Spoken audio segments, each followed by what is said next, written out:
for something so essential to our very existence, our species has this warped relationship with food.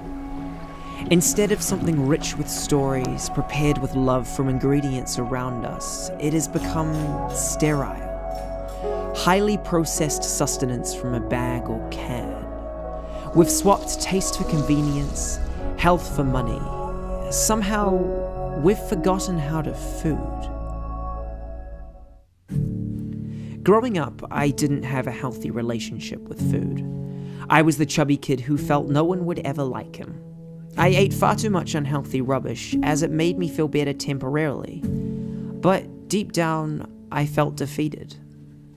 I believed there was nothing I could do about how I looked and felt, because I didn't know how. While I loved food, I didn't really have an idea of what a healthy diet was. In high school, I got hooked on energy drinks, downing near a liter of synthetic alertness a day. It became my worst habit, and I began to rely on them to concentrate in class. And like my energy levels, my weight shot up. While I graduated with academic and cultural success, I hated how I looked and felt, how I was always tired. I finally reached a point where I knew I had to make meaningful change. Every day I felt bad, and I wasn't meant to feel bad about me. I needed my relationship to improve, so I decided to learn. Before, food had been a private luxury, a secret I didn't share. Instead, I began to cook with friends and family, learning together how food worked. I refused to accept the idea that boys can't cook, or that our generation is too busy to make our own food. We just aren't valuing it enough. Food became something social, an activity to share that gave it far more meaning. I wish I cooked more with friends, and one of my goals is to make the time. My family got chickens, cut down how much meat we ate, and made an effort to be better with food.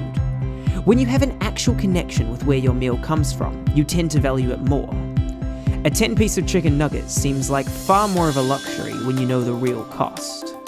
And eventually I fell in love with the vegetable aisle. Fresh produce became the base of what I ate, and I felt a million times better for it. I found cooking relaxing, near therapy, and enjoyed the challenge of balancing flavors, making vegetables taste great. And slowly, as I learned to love real food, I learned to love myself. I didn't have to be the fat kid without a clue. I just needed to learn how to food. I don't think I'll ever know everything, but that's the beauty of love. What does food mean to you?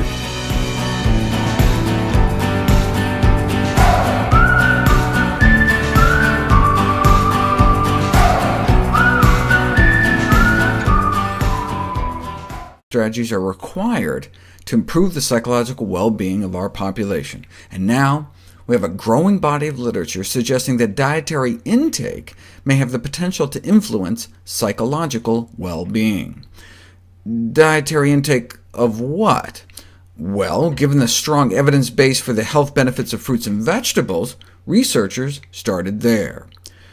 Cross-sectional studies from all over the world support this relationship between happiness and fruit and vegetable intake. Those eating fruits and vegetables each day had a higher likelihood of being classified as very happy, suggesting a strong and positive correlation between fruit and vegetable consumption and happiness, perhaps feelings of optimism too. The largest such study was done in Great Britain, where a dose-response relationship was found between daily servings of fruits and vegetables and both life satisfaction and happiness, meaning more fruits and veggies meant more happiness.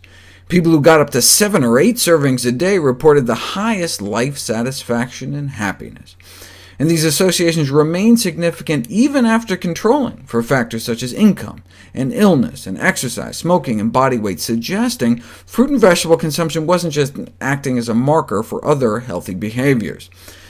But how could eating plants improve happiness on their own? Well, many fruits and veggies contain higher levels of vitamin C, which is a cofactor in the production of dopamine, the zest for life neurotransmitter. And the antioxidants reduce inflammation, which may lead to higher levels of eudaimonic well-being. Aristotle's notion of eudaimonia, described as the highest of all human goods, the realization of one's true potential, which was the aim of this study. They wanted to know whether eating fruits and vegetables was associated with other markers of well-being beyond happiness and life satisfaction, like greater eudaimonic well-being, a state of flourishing characterized by feelings of engagement, meaning, and purpose in life. So, a sample of about 400 young adults followed for about 2 weeks, and indeed young adults who ate more fruits and veggies reported higher average eudaimonic well-being, more intense feelings of curiosity, greater creativity. And they could follow this on a day-by-day basis, greater well-being on the days they ate healthier. These findings suggest that fruit and vegetable intake is related to other aspects of human flourishing beyond just feeling happy. Not so fast, though. Instead of eating good food leading to a good mood, maybe the good mood led to eating good food. Experimentally, if you put people in a good mood, they rate healthy foods like apples higher than indulgent foods like candy bars. Given a choice between M&Ms and grapes, individuals in a positive mood were more likely to choose the grapes. The results of these studies lend support to a growing body of research that suggests that positive mood facilitates resistance to temptation. Who needs comfort foods when you're already comforted? It's like, which came first, the chicken or the egg? Yes, eating eggs may increase our likelihood of chronic disease, but maybe chronic disease also increases our likelihood of eating unhealthy foods. Which came first, the mood or the food?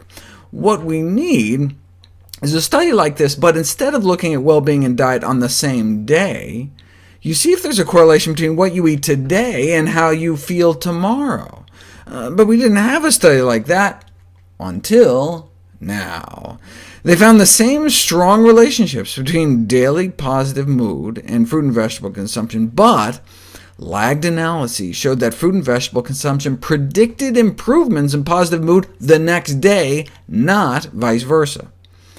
On days when people ate more fruits and vegetables, they reported feeling calmer, happier, more energetic than they normally do, and they also felt more positive the next day. So eating fruits and vegetables really may promote emotional well-being. Look, single bouts of exercise can elevate one's mood. Why not the same thing with healthy food?